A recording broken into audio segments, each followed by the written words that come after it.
অনাকাঙ্ক্ষিত যে কোনো ঘটনা মোকাবেলা করতে নিরাপত্তা বাহিনীর প্রস্তুতি পর্বটি শুরু হলো এভাবেই। দূরে একজন মনিটর করছে আর রোবট ক্যামেরাটি মাঠে ঢুকছে।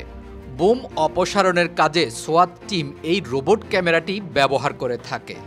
রোবটের পাশাপাশি বোম ডিসপোজাল ইউনিটের দক্ষ সদস্যরাও কাজ করেন এ ধরনের যে কোনো মিশনে।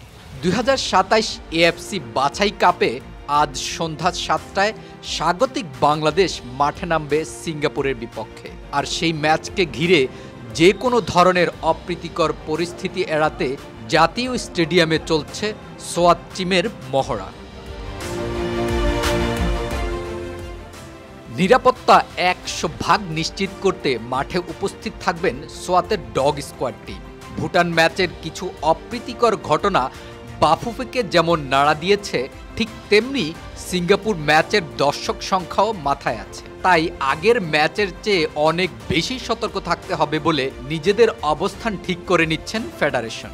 ডগ স্কোয়াডের উপস্থিতিই বলে দিচ্ছে খেলোয়াড়, টিম ম্যানেজমেন্ট সহ সবার নিরাপত্তা নিশ্চিত করতে কতটা তৎপর বাফুফে। নিরাপত্তা বলয়ে ঢাকা জাতীয় স্টেডিয়ামে সোয়াত টিম যখন মহড়ায় ব্যস্ত, ঠিক তখনই চোখে পড়ল তার উল্টো চিত্র। যাদের হাতে গান নয় হাতুড়ি, ডগ নয় কাঠ, কিন্তু তারাও এই আয়োজনকে সফল করতে ঠিক একটা বাহিনীর মতোই কাজ করে যাচ্ছেন। সন্ধ্যা 7টায় ম্যাচ হলেও বিকেল 5টা থেকেই শুরু হবে আয়োজন। আর সেই আয়োজনকে কেন্দ্র করেই এই বাহিনীর মঞ্চ নির্মাণ কাজ চলছে। যাদের সোয়াতের মতো এত গ্ল্যামার নেই, তবে তারাও এই আয়োজনের অংশ। টিম লিডার তার টিমকে বুঝিয়ে দিচ্ছেন তাদের কাজটা ঠিক কি হবে এবং কিভাবে পরিস্থিতি সামাল দিতে হবে। যদিও আগে থেকে বলা যায় না কি হবে, তবে ধারণা করে একটা গল্প সাজিয়ে টিম তাদের অনুশীলন পর্ব সেরে নিচ্ছে।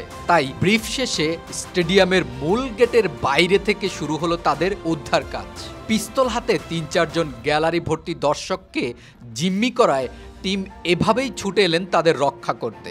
সোয়াত টিমের একমাত্র লক্ষ্য কোনো প্রকার ক্ষয়ক্ষতি ছাড়াই মাঠে উপস্থিত সবাইকে উদ্ধার করা।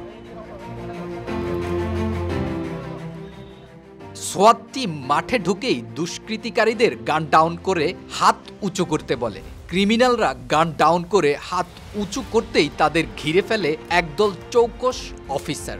সবাই এক হয়ে মাঠে ঢুকলেও ক্রিমিনালদের অবস্থা বুঝে কয়েক ভাগে ভাগ হয়ে যায় পুরো টিম।